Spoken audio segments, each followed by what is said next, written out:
So, hello everyone, this is Zamal Ali and welcome to my channel. Uh, I am going to be starting a new playlist wherein I will give you quick tutorials about opencv, which is a computer vision library for Python. Uh, I'll just give you a quick overview before I begin. opencv is a Python library that is widely used in image processing, segmentations, detections, computations, and others. If you combine opencv with NumPy, then it is going to be of extreme help when it comes to real life problems. So, without any further delay, I'll just begin. So, the first video is going to be on firstu.py. I'll just share some basic inputs that you need to know before you begin with opencv. So if I just run this program, I'm going to be activating my terminal. So if you haven't installed opencv library, then you can just do that from terminal. Run pip install opencv python. So once you do that, you should be getting results. As of now, you can see requirement already satisfied because I've already installed this. If you haven't, then it will start the installation process. Just have to import cv2. I am actually used to CV. You can just keep it to CV2. I've been like I am extremely used to it. Okay, now let's just begin with some image reading. Let me just open this and copy some photos. Uh, okay, so this folder called this. Okay, we will use this car file. Okay, that's a video. Anyways, we will keep a video. I will also show you how do you going to process your videos. How are you going to play them? So yeah, here is the YouTube playlist, and I'll just paste the video. Meanwhile, I'll just do the same for an image. So there's an image of a Mercedes GTR. So cut and going to desktop, YouTube, and I'll just paste the same here.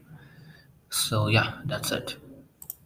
Now you can see these two videos, card.mp4 and gtr.jpg. Firstly, what you need to do is cv dot you need to read the image. Okay, that's the first step, reading the image. I am read.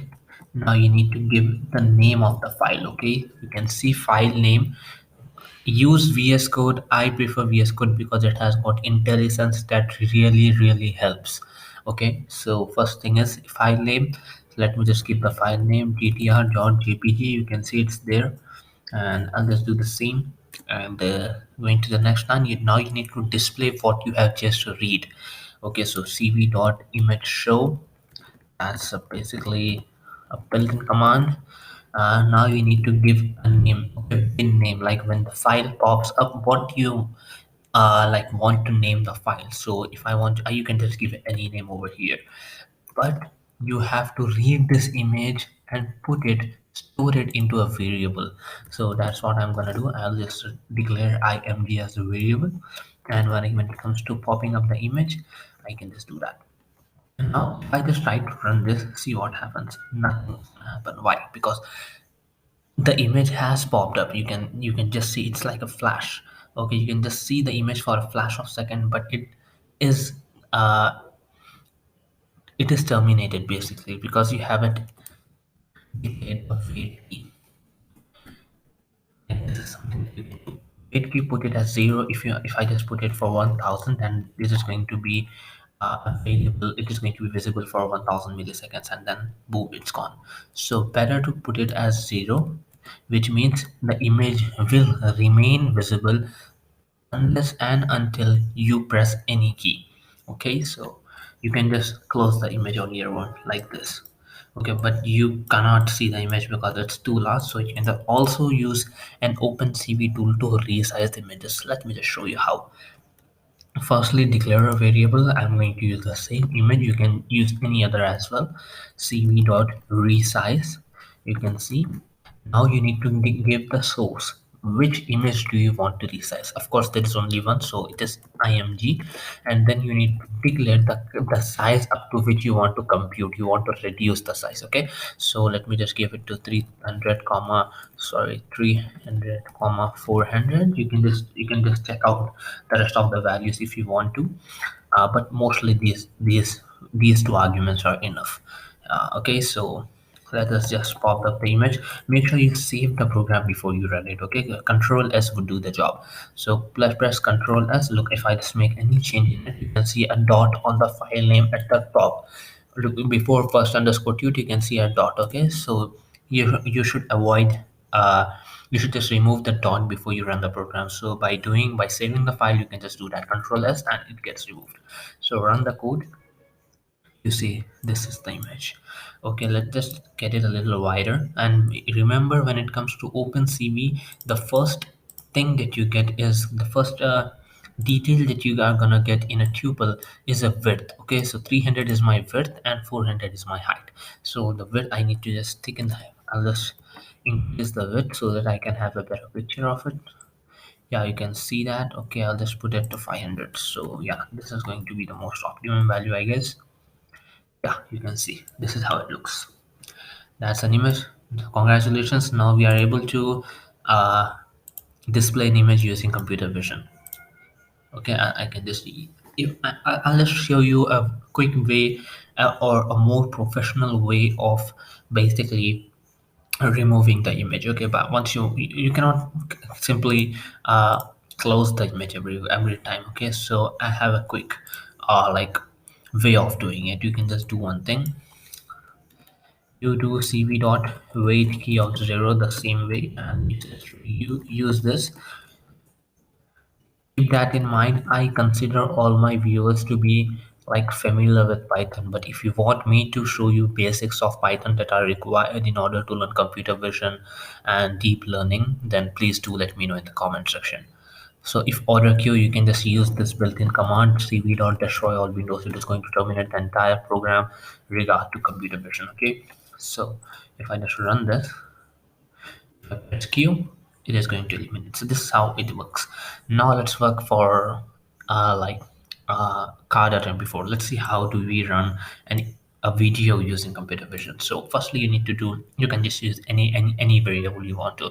Most probably when you see tutorials of different channels, then you see capture is a variable that is usually used in order to capture the video.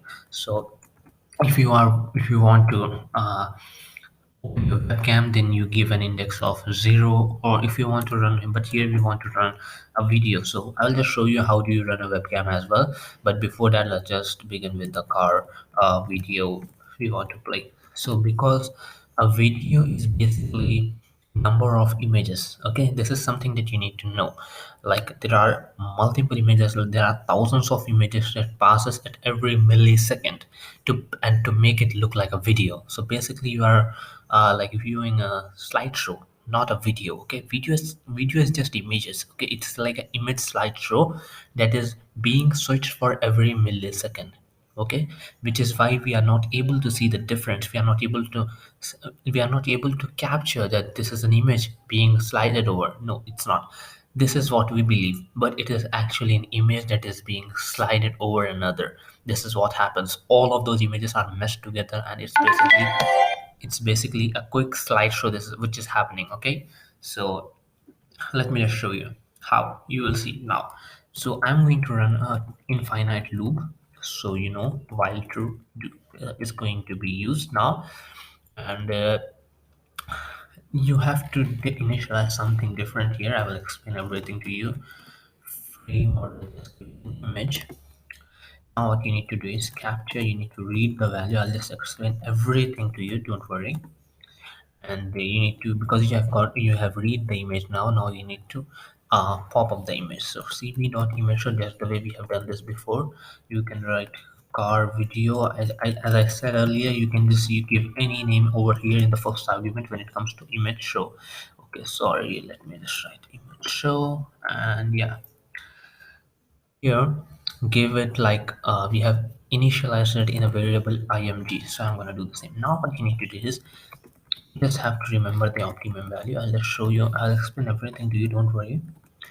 And odd, as I've said, odd is used to, you can just avoid it as well, but I use it, I'm quite used to it. This looks more professional, okay? So do the same. Okay, so I basically suggest you to do the same, okay? Oh, no, no, not similar to trial windows. We'll do it later because I just need to break the loop. Now you can just release the values it has stored to avoid cache, and then comes cv.destroy windows. Second, yeah, I just try to run the code. Okay, so there must be something missing. Okay, okay. So yeah, I forgot. This logic if 0x, sorry, cv dot wait key of 20. One second, guys, this silly mistake I've committed. And the 0xff is equal to, I'll just explain everything to you, don't worry. And q, and yeah, break, break, yeah. You can see the image. Let me just, you can actually resize your video as well, just the way we have done before, like img and cv dot resize, and you need to give the first source, that is of course img, and you need to give it like 300 comma 400 would be too less, so 600 comma, okay, so 600 comma 400 would do the job, I guess. Let's just run the code and you see that's the video. This is how you do. Pressing q would quit the video, okay? This is how, if you do not have a gpu installed in your PC or laptop you are using basically, then this video might be a little hanging in your side at your computer, because a graphic card is a must, because when it comes to computer vision you do a lot of computation with image processing and others. So I would suggest you to, if you are using a PC of course, get a graphic card. It is going to be of extreme help. Okay, I have got this NVIDIA control panel. This is the GPU 1654 GB graphic card, and that is enough to run computer vision library. Anyways, you can just use it in cloud platform as well, such as Google Colab or any other. It's just up to you. And I have shown you how do you read a video, how do you read an image, and let me just explain the code to you because I haven't done that so far. And up to here you must have got it, because is true is a condition which is written because when your condition, this condition does not satisfy, if this is not able to execute this code, then it's going to is true and breaks the loop. Okay, like it basically throws an error. Okay, so it doesn't happen most probably, but we do it like an alternative. Okay, but we mostly do not use it. And in the second step you can see I've resized the image, which is not necessary if you are using a resized video. If you are using a video with a lesser resolution, of course you can just do that. And if cv dot weight key, okay, so why do we use 20? Because 20 is the most optimum value. You can just try out, you can just fun around giving different numbers like 0, 10, 20, 30, 40. You can just do that if you want to, but CV.WaitKey20 is most widely used because 20 is the most optimum value to slide over images one another. Okay, when you are using, as I mentioned earlier, a video is basically a slideshow of different images that's basically slides over one another. So it is the most optimum time for an image to slide over another. Okay, so 20 milliseconds is the best optimum time. So that is what that's why we give 20.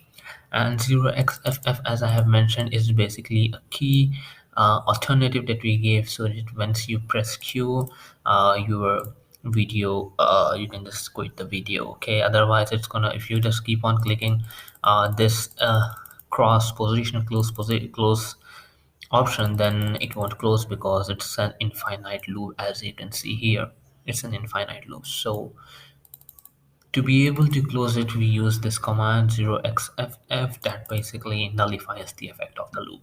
And once you press q, you can just use any other keyword as well, like I can use l. You can even use l. If I run the code, press l would quit it. Okay, so it's not like using q.